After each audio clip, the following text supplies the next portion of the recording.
اعوذ باللہ السمیع العلیم العظیم الحفیظ بوجہ الکریم وسلطانہ القدیم من الرجس الخبیث المخبث الشیطان اللعین الرجیم وقبیلہ ونفخہ ونفثہ وہمزہ بسم اللہ الرحمن الرحیم۔ تمام نبیوں کے سردار حضرت محمد صلی اللہ علیہ وآلہ وسلم اور تمام مذاہب کے سردار دین اسلام کے پیروکاروں، سلام علیکم۔ آج کی گفتگو ہماری ایک بہت بڑے ولی کامل حضرت ذوالنون مصری رحمۃ اللہ علیہ کے بارے میں ہے۔ ان کا اصل نام جو ہے وہ ثوبان، سا کے ساتھ، ثوبان بن ابراہیم۔ میں نے ویسے ایک جگہ توئے کے ساتھ بھی پڑھا ہے، لیکن ثوبان بن ابراہیم، ابراہیم ان کے والد گرامی کا نام ہے۔ ان کے والد جو ہیں وہ قریش کے آزاد کردہ غلام تھے، تو غلام زادے ہوئے۔ لیکن آپ دیکھیے، یہ ہمارے اسلام کی خوبی ہے صرف کہ محدثین کے اندر بڑے بڑے نام، مفکرین کے اندر، اسکالر کے اندر ہم دیکھتے ہیں کہ غلام زادے ہیں، غلام، لیکن مسلمانوں نے ان کو عزت دی ہے۔ تو ہمارے ہاں غلامیت کو بری چیز نہیں ہے۔ جو غلام بنتا تھا وہ فخر کرتا تھا کہ میں اس قوم کا غلام ہوں، اور جو اچھی فیملیوں کے غلام تھے انہوں نے ان کے بچوں کو پڑھایا، اڈاپٹ کیا، پڑھایا انہیں، اور وہ بڑے اسکالر بنے۔ تو حضرت ذوالنون مصری کے نام سے یہ مشہور ہوئے۔ مصر کے رہنے والے تھے، مصر کے شہر اخمیم میں پیدا ہوئے۔ کہتے ہیں کہ یہ اخمیم جو ہے یہ مصر کے اپر میں ہے، تو وہیں حضرت امام شافعی رحمۃ اللہ علیہ کا مزار میں مبارک بھی اسی شہر کے اندر، یہ اپر میں ہے، مصر کے اپر میں۔ حضرت ذوالنون مصری جو ہے یہ مسلکن مالکی جیورسپروڈنس، مالکی فقہ کے پیروکار تھے، امام مالک۔ اور مشربن جو ہے یہ ملامت یا فرقہ سے تعلق رکھتے ہیں۔ یہ فرقہ مشہور تو بعد میں ہوا، لیکن ان کی جو سوچ تھی اور جو ان کا طریقہ کار تھا وہ ان کے اندر پایا جاتا ہے۔ حضرت ذوالنون مصری رحمۃ اللہ علیہ 796 عیسوی کے اندر جو ہے وہ پیدا ہوئے۔ سید شیخ عبد الرحمن چشتی لکھتے ہیں کہ ان کے جو استاد ہیں وہ امام مالک بن انس رحمۃ اللہ علیہ ہیں، ان سے انہوں نے موطا پڑھی۔ میں نے پھر جا کر سن کو دیکھا کہ واقعی یہ امام مالک کے شاگرد بن سکتے ہیں اگر یہ 796 میں پیدا ہوئے ہوں، اور ان کا وصال مبارک جو ہے وہ 859 عیسوی میں ہوا، تو کیا یہ ان کی ملاقات ہو سکتی ہے؟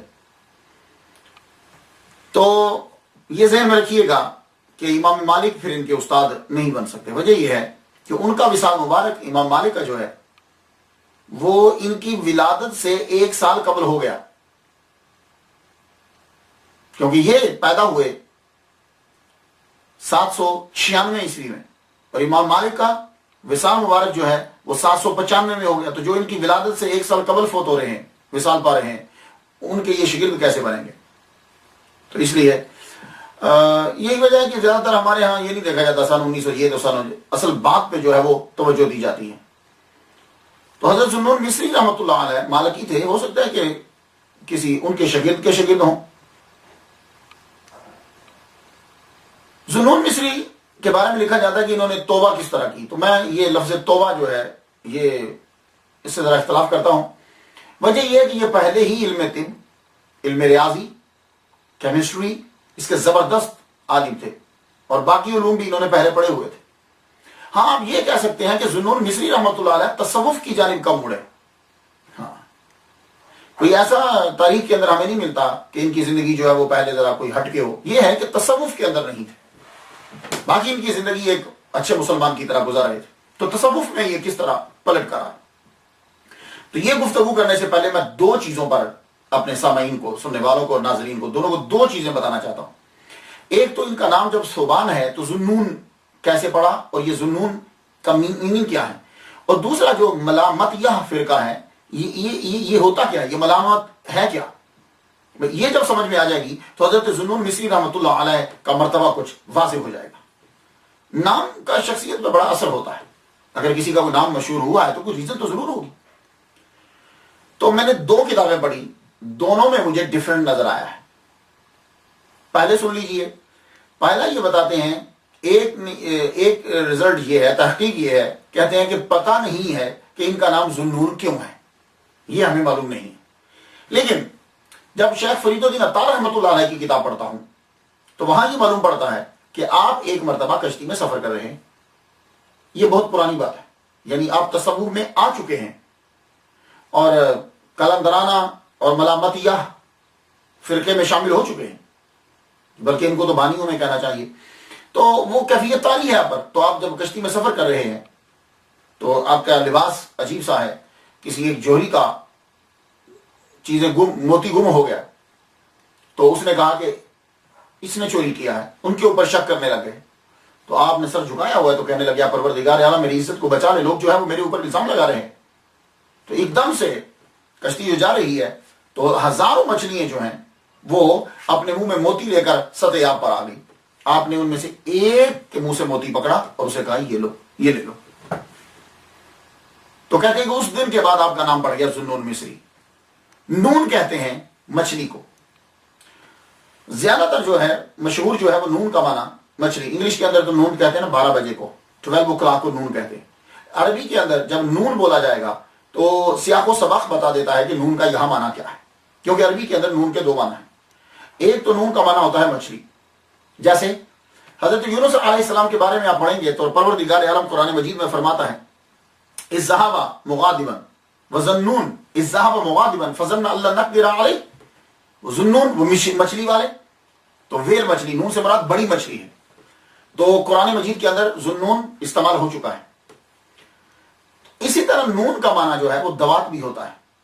جیسے نون والقلم وما یسطرون. اب یہاں نون کا معنی مچھلی نہیں کریں گے کیونکہ آگے قلم ہے. قلم اور مچھلی کا کیا تعلق آپس میں؟ تو نون والقلم وما یسطرون, نون دوات کی قسم, قلم پن کی قسم, وما یسطرون جو دونوں کے ملاپ سے لکھا گیا ہے. تو یہاں نون کا معنی دوات بن گیا. تو نون ذوالنون مچھلی والے. لیکن ایک تشریح جو ہے وہ یہ ہے کہ یہ ذوالنون جو مچھلی کا واقعہ ہے کشتی کا, یہ آپ کا نہیں ہے. لیکن آپ کشتی میں تھے, آپ کشتی میں تھے. یہ واقعہ کسی لڑکے کا ہے. وہ کشتی میں بیٹھا ہوا تھا, پرانے سے کپڑے تھے, لوگوں نے اس کو شک کیا اور اس نے حکم دیا. تو مچھلیاں جو ہیں وہ پانی میں سے آئیں اور ان کے منہ کے اندر ایک ایک موتی تھا. تو وہ اس نے ایک پکڑ کے اس کو دے دیا اور پھر وہ پانی کے اوپر چلتا ہوا کہیں غائب ہو گیا. یہ اس طرح بھی میں نے واقعہ پڑھا ہے. لیکن خدا بہتر جانتا ہے کہ ذوالنون مصری رحمۃ اللہ علیہ, ہو سکتا ہے کہ یہ واقعہ انہی کا ہی ہو. اس کے بعد یہ ہے کہ ملامت یا فرقہ جو ہے زیادہ تر یہ 3 صدی ہجری کے آخری حصے میں شروع ہوا باقاعدہ طور پر. ملامت یا فرقہ 3 صدی کے آخر میں اور 4 کے شروع کے اندر نیشا پور سے یہ شروع ہوا. ملامت یا فرقہ جو ہے, یہ ملامت یا فرقہ جو ہے کرتا کیا ہے؟ اس کے مشہور نام جو ہے وہ بانیوں میں شیخ ابو حفص خداد اور شیخ حمدون قصاب رحمۃ اللہ, یہ لوگ ہیں, یہ بانیوں میں سے ہیں. لیکن پرانے بزرگ جو ہیں وہ اپنی چیزوں کو, عبادت کو اور ان چیزوں کو چھپایا کرتے تھے کیونکہ وہ خالص اللہ کی رضا کی خاطر کرتے تھے. جو وقت گزرتا گیا یہ چیزیں لوگوں کے سامنے مشہور ہونے لگی. اب ملامت یا فرقہ کرتا کیا ہے؟ دیکھیے, جو اس گروہ کے فقیر ہوتے ہیں, صوفی ہوتے ہیں, وہ نوافل بھی ادا کرتے ہیں, فرائض بھی پڑھتے ہیں, سنن بھی پڑھتے ہیں, مستحبات بھی پڑھتے ہیں, یہ سب, لیکن وہ چھپ کے پڑھتے ہیں. کلندر میں اور ملامت یا فرقہ سے جو تعلق رکھتے ہیں ان کے اندر فرق تھوڑا سا ہی ہوتا ہے. کلندر فرض تو پڑھتا ہے, باقی چیزیں کبھی لوگوں کے سامنے, کبھی چھپ کر, کبھی کس طرح, لیکن وہ فرض کا بڑا خیال رکھتا ہے. کلندر, یہ یاد رکھیے گا, وہ فرض کا تارک نہیں ہوتا. لیکن جو ملامت یا فرقہ کا پیروکار ہوگا صوفی, وہ کیا کرتے ہیں, وہ ساری چیزیں پڑھتے ہیں لیکن لوگوں کو بتاتے نہیں, اور ایسی حرکت کرتے ہیں کہ لوگ ان سے متنفر ہو جائیں. شریعت جو ہے وہ اس عمل کی ان کو اجازت دے رہی ہوتی ہے لیکن لوگوں کو سمجھ نہیں آتی کہ یہ وہ عمل کیوں کر رہا ہے, اور وہ لوگ یہ سمجھتے ہیں کہ یہ شخص جو ہے یہ فاسق ہے. اس کی میں مثال دیتا ہوں. آپ لوگوں نے اگر قرآن پڑھا ہو یا فقہ پڑھی ہو تو آپ کو معلوم ہے کہ جو مسافر ہے اس کے اوپر روزہ لازم نہیں ہوتا. ٹھیک ہے, یہ تو آپ جانتے ہیں نا. اللہ تعالیٰ نے رخصت دیا کہ اگر تم سفر کر رہے ہو تو پھر تم روزہ نہیں رکھو. تو اب یہ ملامت یا فرقہ کے جو لوگ ہوں گے, اگر ان میں سے کوئی مشہور ہو جاتا ہے تو وہ کیا کرے گا کہ وہ جب جاتا ہے کسی جگہ کے اوپر, اور وہ مسافر ہے, اس نے دیکھا کہ میری مشہوری ہو گئی ہے, تو یہ مشہوری سے جان چھڑاتے ہیں. لوگوں سے پرے ہٹتے ہیں، اللہ کے لیے عبادت کرتے ہیں۔ اب اسے سمجھ آ گیا کہ یہ لوگ اکٹھے ہو گئے، اب وہ ان کو پیچھا چھڑانا چاہتا ہے، تو وہ بیچ بازار کے پانی پینا شروع کر دے گا رمضان المبارک کے مہینے میں۔ اب آپ تو اس بات کو جانتے ہیں کہ بھائی مسافر پہ روزہ فرض نہیں ہے، تو اب وہ لوگوں سے پیچھا چھڑانے کے لیے کیا کرے گا، وہ پانی پینے لگ جائے گا۔ تو لوگ کیا کہیں گے، یار ماہ رمضان میں یہ شخص پانی پی رہا ہے، یہ تو ولی ہو ہی نہیں سکتا، یہ ولی کو چھوڑو، یہ تو مسلمان ہی نہیں ہے۔ تو ایک دم سے لوگ پیچھے ہٹنے لگ جائیں گے۔ تو یہ لوگ اس طرح کا عمل کرتے ہیں، یا ایسا عمل کریں گے کہ جو لوگ جو ہیں ان کو حقیر سمجھیں۔ میں نے اپنے والد گرامی رحمۃ اللہ علیہ طالب حسین شاہ رحمۃ اللہ علیہ کو دیکھا، عالم دین ہے ٹھیک ٹھاک، رستے میں سڑک کے اوپر ہی بیٹھے ہوئے، مٹی جو ہے وہ کھید رہے، اور وہاں اب یہ سڑک جو ہے، سڑک کا کنارہ وہ باغ ہے لوگوں کا ہے، اور وہاں جو ہے وہ پودے لگا رہے ہیں۔ ساری زندگی لوگ یہی سمجھتے رہے یار یہ کیا ہے، تو وہ ان کا طریقہ کیا کچھ ہے۔ لیکن میں نے ان کو دیکھا دلائل الخیرات پوری پڑھتے تھے، روزانہ پڑھنی انہیں، اور پروردگار عالم نے ان کو دن بھی دیا تو 7 رمضان المبارک کا دیا۔ تب لوگوں کو سمجھ میں آیا، اور جب وہ قبر میں جا رہے تھے تو اشہد اللہ الہ الا اللہ اشہد ان محمد رسول اللہ، اس وقت اذان ہو رہی تھی۔ تو یہ جو لوگ ہیں کچھ، وہ اپنے آپ کو چھپاتے ہیں، ایسی حرکت کریں گے کہ لوگ ان سے متنفر ہو جائیں۔ تو ذوالنون مصری رحمۃ اللہ علیہ بھی انہی میں سے ہیں کہ یہ اپنی چیزوں کو چھپایا کرتے تھے۔ لیکن اب سوچنا یہ ہے کہ یہ ایک دم سے علم طب کا ماہر، زبردست ڈاکٹر ہے، علم طب کا ماہر زبردست ڈاکٹر ہے، کیمسٹری جانتے ہیں یہ، کیمیا، اور اس کے علاوہ جو ہے ریاضی کے ماہر ہے۔ تو یہ ایک دم سے یہ ساری چیزیں چھوڑ کر تصوف کی طرف کیسے آ گئے؟ آپ کو سفر کرنے کا بڑا شوق تھا، جاتے تھے جنگلوں میں جانا، بوڑھیوں تو ظاہر ہے کہ علم طب کے ماہر ہیں، بوڑھیاں تلاش کرتے تھے، چیزیں تلاش کرتے تھے، لوگ آپ کو جانتے تھے۔ مصر کے اندر آپ بڑے مشہور ہیں۔ تو سفر کرتے ہوئے جا رہے ہیں ایک جگہ، تو درخت پہ دور سے دیکھا کہ ایک لڑکا الٹا لٹکا ہوا ہے۔ تو آپ نے سمجھا کہ شاید گورنمنٹ نے اس کو سزا دی ہے، اس لیے یہ الٹا لٹکا ہوا ہے۔ آپ اس کے قریب گئے، وہ رو رہا، آپ کو بڑا ترس آیا، ہم نے سنا تو صحیح ہے، کر رہا ہے، چیخ رہا ہے، بول کیا رہا ہے یہ؟ تو وہ لڑکا یہ کہہ رہا تھا، اپنے نفس کو مخاطب کر کے کہہ رہا تھا، اگر تو میری موافقت نہیں کرے گا، میری مدد نہیں کرے گا نیکی کے کام میں اسی طرح تجھے سزا دیتا رہوں گا۔ اب آپ نے دیکھا، آپ نماز پڑھنے جاتے ہیں، نفس مخالفت کرتا ہے، چھوڑو یار کوئی اور کام کر لے۔ قرآن پڑھنے لگتے ہیں، نفس مخالفت کرتا ہے، چل بھائی کوئی اور کام کر لو۔ تو یہ نفس جو ہے یہ ہماری مخالفت کرتا ہے، ہم نیکی کا کام کرنے لگتے ہیں، یہ ہمارے الٹ بولے گا۔ تو اب وہ لڑکا الٹا لٹکا ہوا کہہ رہا ہے کہ جب تک میں نماز پڑھنے جاؤں تو بھی بول کے نماز پڑھنے چل، میں قرآن پڑھنے لگوں تو بھی بول کے قرآن پڑھ، میں رات کو جاگنے لگوں اللہ کی عبادت میں تو بھی بول کے جا، تو میری موافقت جب تک نہیں کرے گا میں تجھے اسی طرح سزا دیتا رہوں گا۔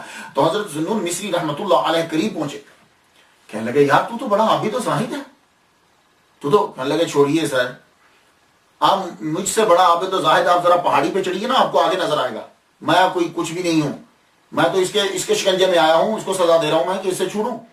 آپ نے فرمایا اچھا، آپ اس کو دیکھنے کے لیے اسے چھوڑ کر آگے بڑھے۔ تو اوپر جب جاتے ہیں تو دیکھتے ہیں کہ ایک بزرگ ولی اللہ کھڑے ہیں، پاؤں کٹا ہوا ہے اور عبادت کر رہے ہیں، اللہ اکبر جل شانہ، پاؤں کٹا ہوا ہے اور عبادت کر رہے ہیں۔ پوچھنے لگے، کہنے لگے یار یہ کیا ماجرا ہے؟ کہنے لگے بس اللہ تعالیٰ کی میں پوجا کرتا رہا، بڑا عرصہ میں نے اللہ تعالیٰ کی عبادت کی۔ ایک دن کیا ہوا کہ ایک عورت لڑکی جو ہے وہ گزری، میری نظر اس کے اوپر پڑ گئی، میری نظر پڑی، میں اس کے پیچھے چل پڑا، بس ایک قدم اٹھایا ہی تھا کہ آواز آ گئی۔ آواز آئی، شیطان کی عبادت کے لیے چل پڑا، اللہ اکبر جل شانہ، میری عبادت چھوڑ کر شیطان کی عبادت کے لیے چل پڑا۔ تو میں اسی پاؤں کو جو پہلے اٹھا تھا میں نے اس کو کاٹ کے پھینک دیا اور وہیں کھڑا ہو گیا، یہی میں کھڑا ہو گیا اور اللہ تعالیٰ کی عبادت کرنے لگے۔ اللہ، یہ دو چیزوں کا اتنا اثر ہوا آپ کے اوپر، آپ واپس مڑے۔ اب واپس جب مڑے تو ابھی پہاڑی سے نیچے اتر رہے ہیں، ایک درخت پہ نظر پڑ رہی ہے آپ کی، درخت پہ نظر پڑی تو کیا دیکھتے ہیں کہ اوپر سے ایک پرندہ اترا۔ وہ پرندہ جو ہے وہ اترا تو وہ ایسے بالکل ایسے اتر رہا ہے جیسے تنے کے ساتھ ساتھ، تو جا کر تنے کا جہاں آغاز ہوتا ہے وہ روٹس کے ساتھ وہیں وہ بیٹھ گیا، چکا یوں خاموشی سے بیٹھ گیا، بیٹھا، ایک دم سے زمین شک ہوئی اور 2 پیالیاں زمین سے نکلی، وہ 2 پیالیاں نکلی، ایک میں پانی ایک میں دانا۔ وہ جو پرندہ تھا اس کی آنکھیں نہیں تھی، تو وہ ایک سے وہ دانا کھایا اس نے، بعد میں اس نے پانی پیا، وہ دونوں غائب ہو گئی، یہ پھر یوں اڑا اور اوپر جا کے شاخ پہ پھر بیٹھ گیا۔ بس ان باتوں نے ان کے دل پہ اتنا اثر کیا کہ لوگ آپ دنیا چھوڑو، پروردگار عالم پہ مکمل جو ہے وہ بھروسہ اور توکل کرو، اس دنیا کے اوپر کیا دیکھنا۔ یہ تھی چیزیں کہ جنہوں نے آپ کو تصوف کی جانب موڑ دیا، تصوف کی جانب آپ کو موڑ دی۔ اب آپ نے بھی ریاضت اور مجاہدے جو ہیں وہ شروع کر دی، نفس کی مخالفت شروع کر دی کہ یہ نفس جو ہے ایک کام بولے گا، اس کے بعد پھر دوسری بولے گا، اس کے بعد تیسرا بولے گا۔ اس کی میں مثال دیتا ہوں، ہم لوگ یہاں ہیں، میں اور آپ سب لوگ، یار آج میرا بریانی کھانے کو دل کر رہا، یار آج میرا بنا ہوا گوشت کھانے کو دل کر رہا، تو پھر کیا ہوتا ہے؟ ہم چلو چلتے ہیں۔ یار آج چرگا کھانے کو دل کر رہا، چلو سب چلتے ہیں، چلیے۔ آج پان کھانے کو دل چاہ رہا ہے، تو لوگ لاہور سے گجران والا میں پان کھانے کے لیے چلے جاتے۔ آج فلاں جگہ، تو یہ کیا ہوتا ہے؟ اس نے ایک بات کی، پھر دوسری کی، پھر تیسری کی، پھر چوتھی کی، ہم اس کی باتیں مانتے چلے گئے، آخر اس نے جا کر ہمیں شیطان کے گھر میں جا کے ڈال دیا ہمیں۔ تو حضرت نون مصری رحمت اللہ علیہ نے بھی نفس کی مخالفت شروع کر دی۔ اب ذرا دیکھیے کہ یہ نفس کی مخالفت کس طرح کرتے ہیں۔ دیکھیے، کرامتیں سنا دینا، تھوڑی دیر کے لیے ہم خوش ہو جائیں گے، لیکن کرامتیں آپ سے بھی صادر ہو سکتی ہیں اگر آپ ان کی طرح زندگی گزارنے لگ جائیں۔ تو ہمیں زیادہ تر جو ہے وہ یہ پڑھنا چاہیے بزرگوں کی سیرت میں کہ انہوں نے لائف کس طرح گزاری، یہ زیادہ پڑھنا چاہیے۔ کرامتیں جو ہیں وہ بزرگان دین ویسے ہی پسند نہیں کرتے، کہتے ہیں یہ بچہ ہے جو کرامتیں دکھا رہا ہے۔ آپ دیکھیے کہ نفس کی مخالفت کس طرح کر رہے ہیں۔ آپ کے نفس نے آپ سے یہ کہا کہ مجھے پلاؤ کھانا ہے، لذیذ کھانے کھانے، آپ نے فرمایا ٹھیک۔ 10 سال تک نون مصری رحمت اللہ علیہ اپنے نفس کو لارا لگاتے رہے، ٹھیک ہے کھلاؤں گا، ٹھیک ہے کھلاؤں گا، عبادت کر، ٹھیک ہے کھلاؤں گا، عبادت۔ 10 سال گزر گئے، پلاؤ کھانے کو من چاہتا تھا، 10 سال تک پلاؤ نہیں کھایا۔ عید کی رات آ گئی، بڑی خواہش اٹھی کہ میں کوئی لذیذ کھانا جو ہے وہ کھاؤں۔ نفس نے بھی کہا چلیے آج تو کھلا دیجئے، عید کی وجہ سے ہی کھلا دیجئے۔ کہنے لگے ٹھیک ہے، اب ذرا اب دھیان دیجیے گا، یہ چیز ہے جو ہمیں سیکھنا ہے۔ کہنے لگے ٹھیک ہے، کھلاتا ہوں تجھے میں پلاؤ، کھلاتا ہوں تجھے لذیذ کھانے، تو اس طرح کر یہ جو رات ہے نا، یہ صبح عید ہے، تو یہ ساری رات 2 رکعتوں میں قرآن مجید پورا پڑھ دے۔ آپ نے بیٹھ کر آپ نے 2 رکعت کے اندر پورا قرآن پڑھ دیا۔ ابھی اس نے صرف پلاؤ کھایا 10 سال کے بعد، تو پورا قرآن پڑھ دیا۔ تو کہا، نفس بولا اب تو لے آؤ، اب تو مجھے کھانے دو، کچھ کھلاؤ مجھے۔ کھانے لگے، آپ بیٹھے ہی ہیں کہ آپ نے ایک دم سے ہاتھ کھینچ لیا۔ فرمایا لگے آج اس کی بات مانی، یہ پھر آگے لے جائے گا۔ لیکن بڑے سرکار سے اشارہ ہو گیا، کسی آدمی کو خواب میں محمد صلی اللہ علیہ وسلم کا دیدار ہوا۔ فرمایا لگے جاؤ اچھے کھانے پکا کے لے کے جاؤ ذو مصری کے پاس، اور اسے کہو محمد صلی اللہ علیہ وآلہ وسلم سلام دے رہے ہیں اور فرماتے ہیں چند لقمے کھا لو، کوئی بات نہیں۔ اللہ اکبر جل شانہ۔ نفس کی مخالفت جو ہے وہ شروع کر دی۔ آپ جو یہ اعزاز حاصل ہے حضرت ذو مصری رحمۃ اللہ علیہ کو کہ آپ نے وہ جو تصوف کے جو خیالات تھے نا، جو اشارات تھے، ان کو لفظوں کا جامع پہنایا آپ نے سب سے پہلے۔ یہ بعد میں آگے جو ابن عربی کا آپ کلام پڑھتے ہیں، ان کی کتابیں آپ پڑھتے ہیں، آ کر باجید بستامی رحمۃ اللہ علیہ کی پڑھتے ہیں، یہ ان کے جو جملے آپ پڑھتے ہیں نا، منصور حلاج، یہ جو تصوف کے اشارات تھے، ان کو سب سے پہلے لفظوں کی شکل جو ہے وہ انہوں نے عطا کی۔ آپ کا مرتبہ اتنا ہائی تھا کہ مصر کے لوگ جو ہیں، ایجپٹ کے، وہ آپ کی باتوں کو سمجھ نہیں پاتے تھے۔ تو نتیجہ کیا نکلتا تھا؟ وہ آپ کو کہتے ہیں یہ زندیق ہے، دائرہ اسلام سے خارج ہے۔ وجہ یہ ہے کہ وہ اس مرتبے پر نہیں ہے کہ وہ اس جملے کو سمجھ پائیں۔ تو جب آپ کو زندیق قرار دے دیا گیا، تو آدمی کا جو دشمن جب بڑا ہوتا ہے نا، تو سمجھ جایا کرو وہ بندہ بھی بہت بڑا ہے۔ اگر ذو مصری رحمۃ اللہ علیہ کا آج تک نام زندہ ہے، اور اگر حاکم مصر جو ہے وہ اس کے دربار میں شکایت ہو رہی ہے، تو سمجھ جاؤ کہ اس دور کے یہ بہت بڑے علامہ اور بہت بڑے صوفی تھے۔ چھوٹے موٹے آدمی کا نام تو زندہ ہی نہیں رہتا اتنا عرصہ تک، کہاں زندہ رہے گا؟ تو آپ کی شکایت جو ہے وہ کر دی گئی حاکم مصر میں۔ حاکم مصر سے جب آپ کی شکایت کی گئی، تو میں کہا ٹھیک ہے، پکڑ کے قید کر دو۔ آپ کو قید کر دیا گیا، اور آپ کی شکایت جو ہے وہ خلیفہ تک پہنچا دی گئی۔ خلیفہ تک آپ کی جو ہے وہ شکایت پہنچائی گئی، آپ کو قید کر دیا گیا۔ آپ کو جب قید کیا گیا، 40 دن تک قید میں رہے، 40 دن تک۔ اور روزانہ آپ کی بہن 1 روٹی لا کے آپ کو دیتی تھی، آپ اس روٹی کو رکھ لیتے تھے. 40 دن کے بعد خلیفہ نے بلایا کہ ان کو میرے پاس بھیجو. تو جب 40 دن کے بعد جانے لگے تو 40 کی 40 روٹیاں جو ہیں وہ آپ کے بیگ کے اندر موجود تھی. آپ نے ویسے ہی اٹھا کر اپنی بہن کو کہا کہ 40 دن تک آپ نے کچھ نہیں کھایا. کس طرح نفس کو جو ہے وہ کل کر رہے ہیں. یہ چیزیں ہیں ہمارے سیکھنے کے لیے. اس کے بعد جب آپ خلیفہ کے دربار میں پہنچتے ہیں, آپ جانتے ہیں اس دور میں خلیفہ کون تھا؟ ذوالنون مصری رحمۃ اللہ علیہ کے دور میں جعفر بن معتصم المتوکل جس کا لقب تھا. یہ جعفر بن معتصم نے جب آپ کو بلایا, دربار میں آپ بیٹھے, اس نے سوالات کیے, آپ نے ایسے جوابات دیے, وہ خود آپ کا معتقد ہو گیا. یعنی آپ یہ کہہ سکتے ہو کہ وقت کا خلیفہ آپ کا مرید ہو گیا. اور جب کبھی محفل میں تذکرہ ہوتا تھا اولیاء کا تو وہ کہا کرتا تھا کہ اس تذکرے کے اندر ذوالنون مصری رحمۃ اللہ علیہ ان کا بھی ذکر شامل کرو. یہ ہے آپ کے علم کا پائے کہ وقت کا خلیفہ, اور ظاہر خلیفہ اکیلا نہیں, بیچ میں دوسرے بھی تو بیٹھے ہوں گے جنہوں نے شکایات لگائی. تو ذوالنون مصری رحمۃ اللہ علیہ جو ہے صحیح معنی میں متوکل, اور اسی چیز کی تعلیم لوگوں کو دیتے تھے. اسی چیز کی تعلیم کہ اللہ تعالیٰ کے اوپر پورا مکمل بھروسہ کرو اور اسی کے ہو کے رہ جاؤ. یہ آپ کی تعلیم تھی. ایک لڑکا ابھی بالغ نہیں ہوا آپ کے پاس آیا, آ کے کہنے لگا میرے پاس 1,00,000 دینار ہے اور میں آپ کو دینا چاہتا ہوں. آپ نے فرمایا دیکھو تم ابھی بچے ہو, تم دینے کے مجاز نہیں ہے, تم نابالغ ہو, جب بالغ ہو گئے تو دیکھا جائے گا. وہ بچہ جب بالغ ہو گیا وہ سمجھ گیا کہ یہ میری پیسے نہیں لیں گے. اس نے 1,00,000 دینار فقراء پہ تقسیم کر دیا اور آپ کے آ کے مریدوں میں شامل ہو گیا, اور آ کے کہنے لگا حضور میں آپ کا مرید بن کے رہنا چاہتا ہوں. مرید بن کے رہنے لگ گئے. لیکن کچھ عرصہ گزر گیا تو آپ کو دیکھو جو فقراء جو ہوتے ہیں نا, ان کی حالت جو ہے وہ اختیاری ہوتی ہے, یہ خود پسند کرتے ہیں اس حالت کو. اس نے یہ سمجھا کہ میرے پیر آج کل بڑی مشکل میں ہے, ان کو بڑی ضرورت ہے پیسوں کی. تو ایسے ہی قریب آ گیا, کہنے لگا حضور میں آپ کی حالت دیکھ رہا ہوں کہ آپ ضرورت مند ہیں. یہ اتنے فقراء اور یہ اتنے مریدین سب آپ ان کو کھلاتے ہیں, آپ کے پاس کچھ نہیں ہے. کاش کہ میرے پاس آج پیسے ہوتے. تو حضرت ذوالنون مصری رحمۃ اللہ علیہ سے کہنے لگا کہ میں آپ کی نظر کر دیتا. آپ سمجھ گئے ابھی تک یہ فقراء کے مقام کو نہیں سمجھا. فرما لگے جاؤ فلاں دوا لے کر آؤ, فلاں چیز دوا خانے سے لے کر آؤ. لے کر آئے, کہا اس کو ذرا رگڑو.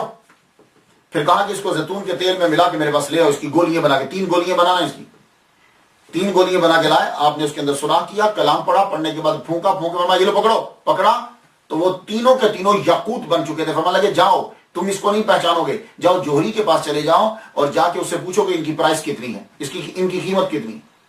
جوہری کے پاس جب لے کے گئے تو جوہری نے جب دیکھا تو حیران ہو گیا.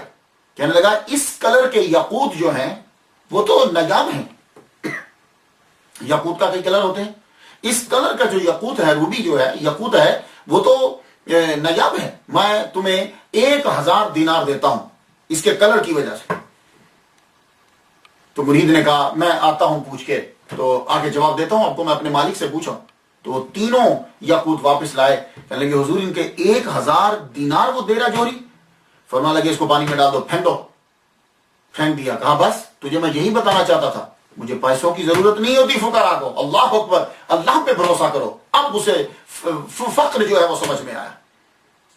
تو خواتین و حضرات, یہ ولی اللہ ہوتے ہیں. اگر آپ کسی بندے کو دیکھو کہ وہ پیسے بٹور رہا ہے, پیسے لے رہا ہے, ہٹ جاؤ اسے.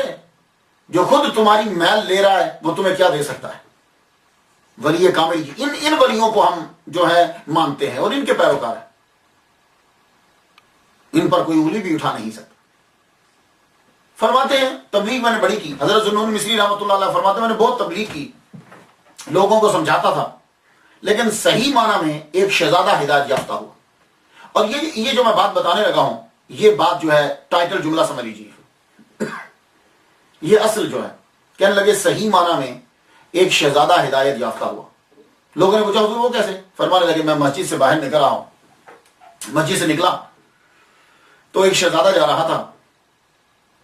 تو میں نے یہ صدا بلند کی, جملہ سنیے گا, اور غضب کا جملہ ہے. میں نے ان کے سارے جملوں میں سے اس جملے کو چنا ہے. فرمانے لگے کمزور کا طاقتور سے لڑنا احمقانہ فعل ہے. شہزادہ رک گیا, کہنے لگا آپ نے کیا کہا ہے؟ کمزور کا طاقتور سے جنگ کرنا احمقانہ فعل ہے. اس کا مطلب کیا ہے؟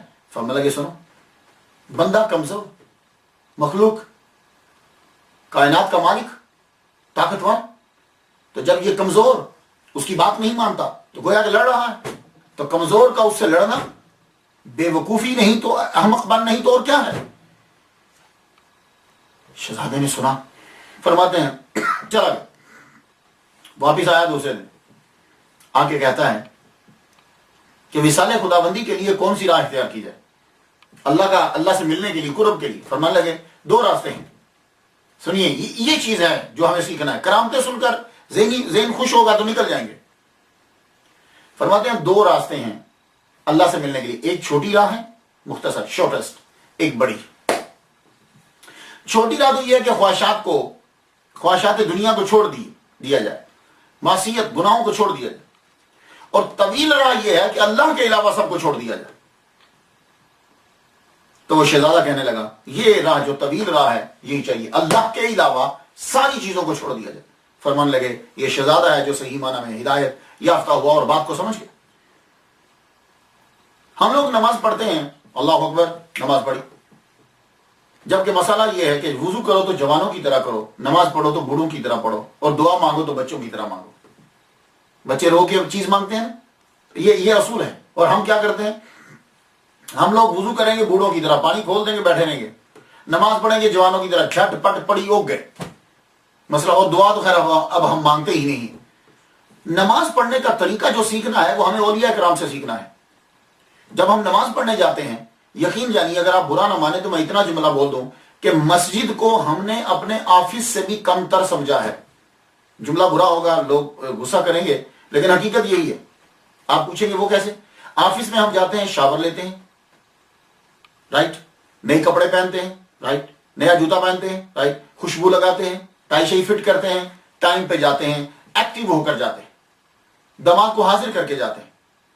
بلکہ اپنی بیوی سے کہا جاتا ہے جب میں آفس جا رہا ہوں مجھے چھیڑا مت کرو، میں کام جا رہا ہوں مجھ سے لڑا مت کرو، میں اپنے دماغ کو صحیح کر کے جانا چاہتا ہوں. دیکھا؟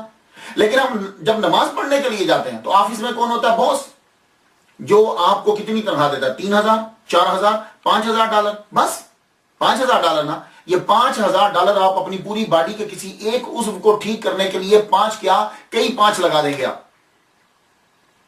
تو آفس میں جب ہم جاتے ہیں تو ایکٹیو ہو کے جاتے ہیں. اور اللہ وہ ساری کائنات کا مالک و خالق ہے. جب ہم نماز پڑھنے کے لیے جاتے ہیں سلیپنگ ڈریس میں، خدا قسم سلیپنگ ڈریس میں چلے جاتے ہیں، سلیپنگ ڈریس میں. لیکن میں نے بزرگوں کو دیکھا، میرے والد گرامی طالب حسین شاہ رحمۃ اللہ علیہ، سرما لگاتے، کنگھی کرتے، بہترین پگڑی پہنتے، اس کے بعد پھر آپ نماز پڑھنے کے لیے خوشبو لگاتے، اللہ کی بارگاہ میں کھڑا ہونا. ذوالنون مصری رحمۃ اللہ علیہ نماز کے لیے کھڑے ہوتے تو کیسے کھڑے ہوتے تھے؟ سن لیجئے گا. اور یہ کیفیت جو ہے یہ بالکل ہمیں اپنے اوپر طاری کرنا ہے. اب کیا عرض کرتے؟ نیت کرتے وقت اللہ سے عرض کرتے تیری بارگاہ میں حاضری کے لیے کون سے پاؤں لاؤں اور کون سی آنکھوں سے قبلے کی جانب نظر کروں، کون سی زبان سے تیرا بھید بتاؤں اور تعریف کے کون سے الفاظ بولوں. لہذا مجبوراً حیا کو ترک کر کے تیرے حضور حاضر ہوا ہوں. میں آسان کرتا ہوں اسے، میں کچھ تھوڑا سا، یعنی آپ جب اللہ کی بارگاہ میں کھڑے ہو رہے ہیں تو کہتے ہیں کہ یہ میرے پاؤں اس قابل نہیں ہے کہ تیری بارگاہ میں آئے، تو ساری کائنات کا مالک ہے.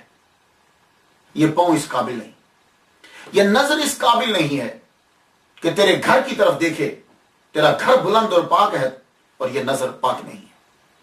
اور یہ زبان اس قابل نہیں ہے کہ تیری تعریف کرے، تیری معرفت کو بیان کرے، الحمدللہ رب العالمین الرحمن الرحیم، اس قابل نہیں ہے یہ زبان.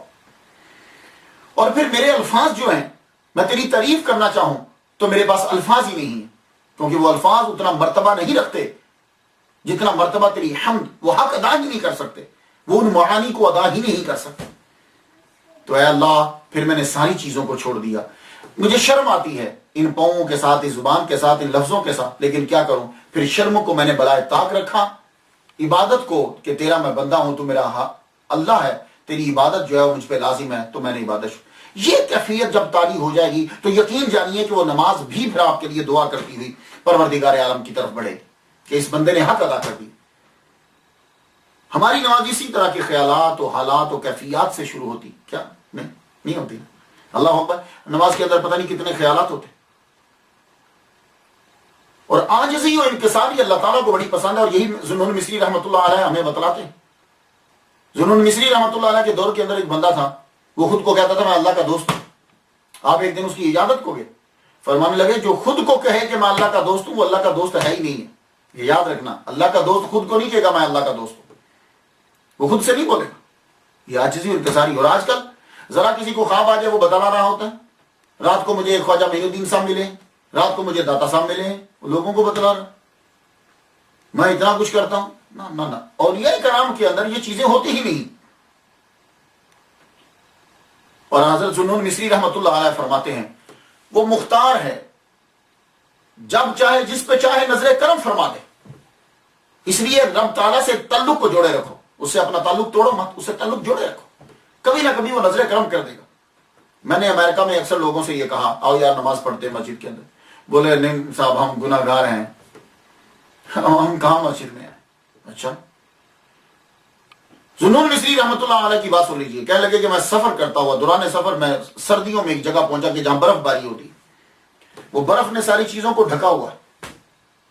اور وہاں جس جگہ میں پہنچا وہاں وہ آتش پرست ہے، آگ کا پجاری ہے. 40 سال سے وہ آگ کی پوجا کر رہا ہے. شاید اس کا یہی عمل ہوگا کہ جب برف پڑتی تو وہ برف پڑی ہے اور دانے بکھیرا برف کے اوپر. میں نے اسے پوچھا یہ کیا کر رہے ہو؟ کہنے لگا سردیوں کے اندر جب پرندے آتے ہیں تو دانے کھانے کو نہیں ملتے، دانے کھانے کو نہیں ملتے، تو میں نے دانے بکھیر دیے پرندوں کو تکلیف نہ ہو، جو یہاں سے گزرے وہ دانے کھا کے جائیں. تو ذوالنون مصری رحمۃ اللہ علیہ کہتے ہیں کہ میں جب خانہ کعبہ کا طواف کر رہا تھا ایام حج میں نے اسی آتش پرست کو جو آگ کا پجاری تھا میں نے اس کو خانہ کعبہ کا طواف کرتے ہوئے دیکھا. اللہ اکبر جل شانہ. طواف کرنے کے بعد وہ میرے پاس آیا، آ کے کہتا ہے مجھے پہچانا؟ میں نے کہا ہاں تجھے پہچان لیا. کہنے لگا دیکھا اس کا کرم، اس دانے بکھیرنے کی وجہ سے اس نے اتنا کرم کیا مجھ پر کہ مجھے اسلام دے دیا، ایمان دے دیا مجھے. تو حضرت ذوالنون مصری رحمۃ اللہ علیہ اللہ سے عرض کرتا ہے یا اللہ صرف پرندوں کو دانا دینے کی وجہ سے اتنا عظیم احسان کر دیا کہ اسلام دے دیا، ایمان دے دیا. تو حضرت مصری رحمۃ اللہ علیہ کو آواز آئی سنو ہم مختار ہیں، جس پہ جب چاہیں جتنا چاہے کرم کر دیں. اللہ اکبر. اس لیے ہمیں نیکی کرتے رہنا چاہیے، اپنا تعلق رب تعالیٰ سے جوڑے رہنا چاہیے. حضرت ذوالنون مصری رحمۃ اللہ علیہ ادب انتہا درجے، عبادت، یکسوئی، خشوع و خضوع. اللہ اکبر. تو بتائیے اس کے بعد آپ سے کتنی کرامتیں صادر ہوئی ہوں گی بے تحاشا. لیکن ہمیں ان کی سیرت کو دیکھنا ہے. میں ایک بات بتلا دیتا ہوں جس سے آپ کو اندازہ ہو جائے گا. آپ کی جو بہن ہے ایک دن قرآن مجید کی آیت تلاوت کر رہی ہیں وَظَلَّلْنَا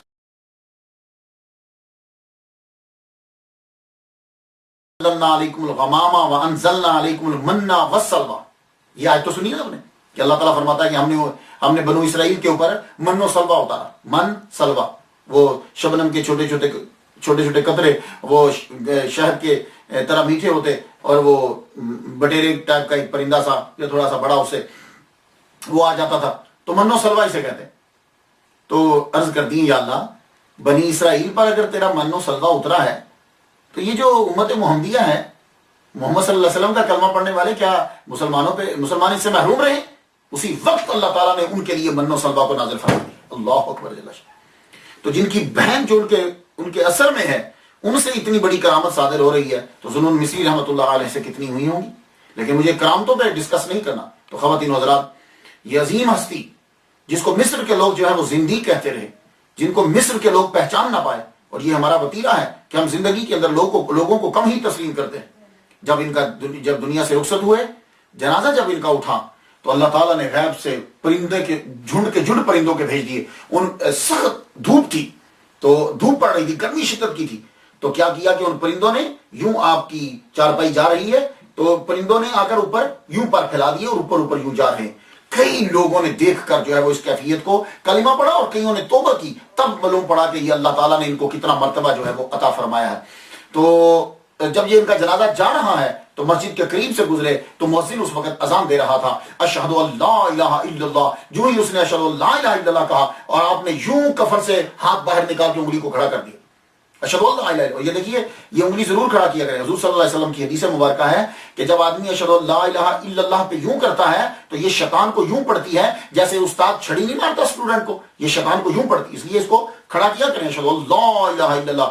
ضروری نہیں کہ تشہد میں, اذان میں بھی, تکبیر میں بھی اشہد ان لا الہ الا اللہ, یہ شیطان کو چھڑی کی طرح لگتی. تو آپ نے یوں, ذوالنون مصری رحمۃ اللہ علیہ نے اپنی انگلی کو یوں کھڑا کیا. بڑے لوگوں نے کوشش کی کہ اس کو نیچے کر دیں, لیکن آپ کو اسی طرح ہی کہ لحد میں اتار دیا گیا اور یہ انگلی شہادت کی بلند رہی اور آپ نے توحید کا اعلان جو ہے وہ کر دیا. اللہ اکبر جل شان.